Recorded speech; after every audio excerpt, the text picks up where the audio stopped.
My mom always joked when I was growing up that the Midwest was like 25 years behind the coasts because it takes time for things to filter to the middle.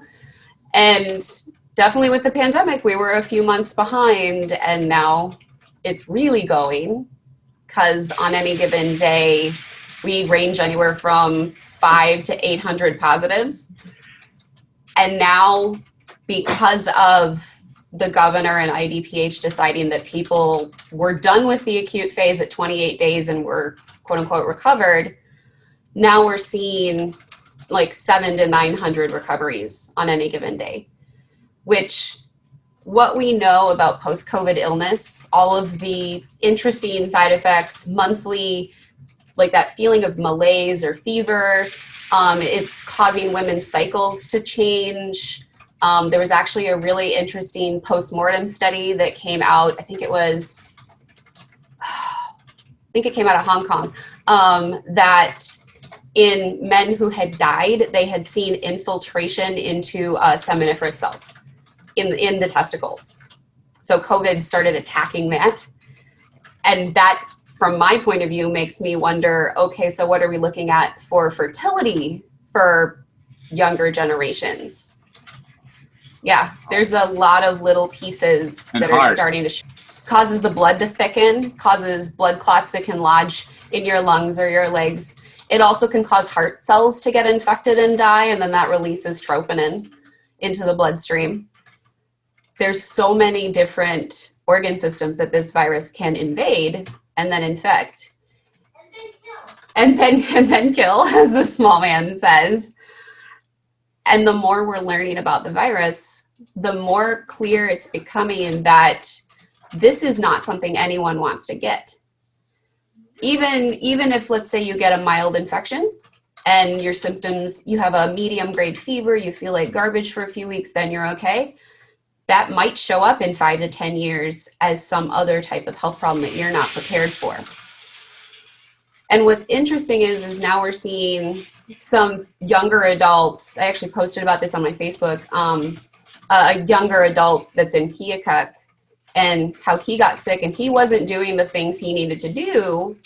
And now he's regretting that decision. And with all of the universities opening, oh my golly, dozens and dozens of messages I'm getting from people here in Ames, back in Iowa City. I've gotten a few from Waterloo, Cedar Falls, about students not wearing masks, going to bars, having parties, all of that kind of stuff. And they're just asking to spread the virus because a certain percentage, I know that ISU tested all of the kids that moved into the dorms, but they also didn't test every single student who comes on campus. At least a certain percentage of them probably are infected and will bring it to campus. That's worrisome. We already have seen University of North Carolina, Chapel Hill closed down, Notre Dame closed down, Michigan State did yesterday. I'm sure we're going to see it rolling across the country, universities just deciding that opening in person was the wrong decision. Really, all you need is one asymptomatic person in every classroom with an attack rate of 10 to 15%, and at least 1 or 2 students is going to get it, and they'll pass it to the next person because the pre-symptomatic phase is about anywhere from 3 to 10 days, give or take. Most people don't know they have it until they have it. This virus is revealing more and more about how it works every single day, which is good because we're learning about how it works and how it spreads. But one thing we're actually also learning about now is how immunity develops. The CDC, I think it was just 3 or 4 days ago, released that immunity only lasts for 3 months, except there are some very promising studies that have come out of the University of Washington that show T-cell immune function, or at least the possibility that it exists. And if that, with the live wild virus, if that does pair up with what the vaccines are doing, which is causing T-cell immunity, that's great. Because then that means between vaccination and natural infection, we would get to a herd immunity point. We could actually possibly, provided it doesn't mutate again, get rid of the virus completely. And it wouldn't become endemic, which is ideal. So could we talk just a minute or two about the new revelation about the numbers and the glitch? The glitch. I mean, So I've talked with some people from IDPH, previous employees, current employees, and IDPH. Iowa Department of Public Health. Yep. Yeah. The explanation I've been given is that the disease surveillance system that was instituted 10 years ago works really, really well for one infection being reported or two infections being reported with only one test, but it doesn't work very well when it comes to multiple tests being administered to one individual. So like if you have a person who got tested in April and they were tested negative, that date would be assigned to that person's identification number. And the problem that is believed to have happened is future tests, even when they changed to positive, got associated to that original date. So we have that backdating that I've been talking about, that I've seen in the data, but I didn't have the information in order to make that jump. But Dana Jones, who's one of my Facebook friends, she was able to make that jump because she could compare to her own client or her own patient records of when positives occurred versus when the state had backdated. And then she was able to reach out to Iowa Department of Public Health, and they're like, yes, we know there's this error. We're going to try and fix this error.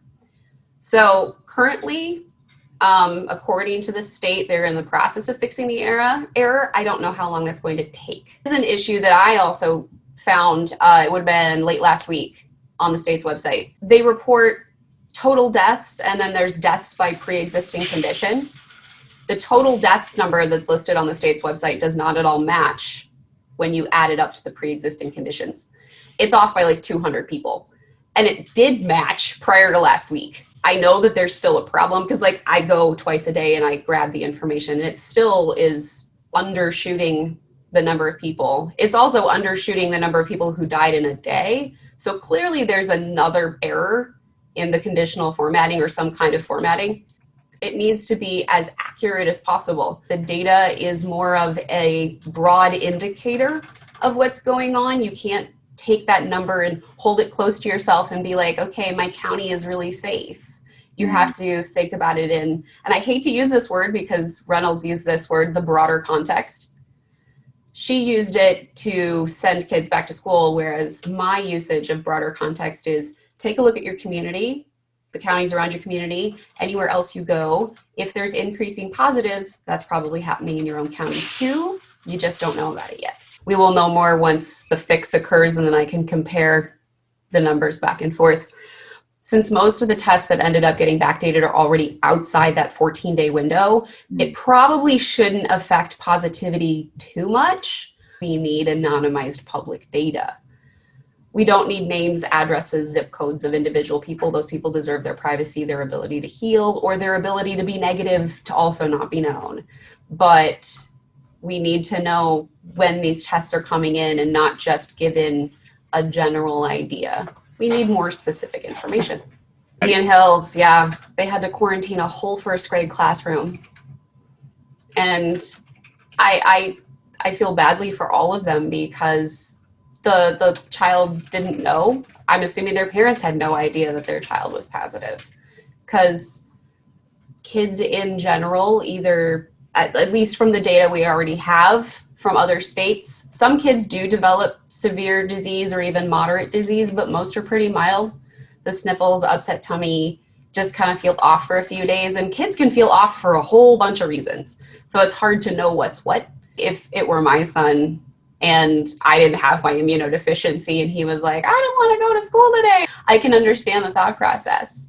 And it's really unfortunate that that child ended up actually being positive, and then a whole bunch of kids got exposed, as well as an educator. So did they have the air conditioning on in that room? Was the air recirculating? Were the windows opened? What about laminar flow versus turbulent flow? How many other classrooms might have gotten exposed? Does that child have a sibling? Is that sibling in a different grade? Because we know from the state's guidance for schools, teachers who are positive but asymptomatic are deemed critical workers and need to go to work even if they're positive, which is horrifying in its own right. But students who are positive and have a sibling who is not, even though that sibling is exposed to the positive child, that sibling goes to school too. I know how my son plays with other children. There's no distance. Kids don't have social distance. They play with balls and they run and they, wrestle on the ground and push each other on the swings. There's a lot of like touching and playing, and that's totally healthy and wonderful. But it's also bad during a pandemic. I worry most for the schools that voted for 100% in person and no masks, because that's no longer a mitigated risk. That's just throwing the doors wide open and praying your kids don't get sick. I pray for every teacher, school staff, parent, kid that's in there, because a certain percentage are going to get sick at some point. I don't know when.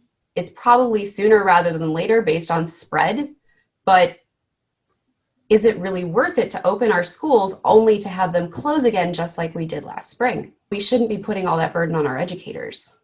But not only do they need to educate and give our children the ability to grow, they now are needing to have their lives on the line. I think that's asking a little too much. Yeah.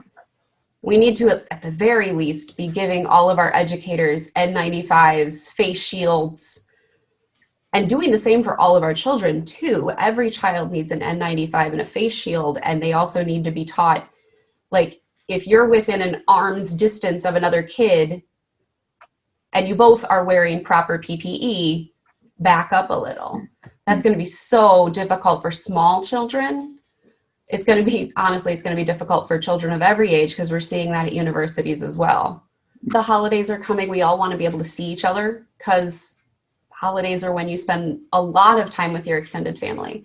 And the safest, what I've been recommending to people, if they're going to go somewhere or they're going to have someone come, is that both sides, like the people who are going to travel and the people who aren't going to travel, they need to shelter in place for at least 14 days. If one of them lives in a state where testing is very easily accessible, that for those people should get tested. That's not the case here in Iowa. So that's not possible here in Iowa. And then as a result, those people all need to do the 14-day shelter in place just to make sure everything is as tamped down as possible. And then still, when you're in physical space together, especially if you're indoors, because winter's coming, it's cold as toes out there. It's not the kind of weather you want to be outside getting lots of ventilation. You got to be wearing masks, face shields ideally, but that's not always possible in every situation. But definitely always have masks on, elbow bumps instead of hugs. Things that feel more distant are more safe.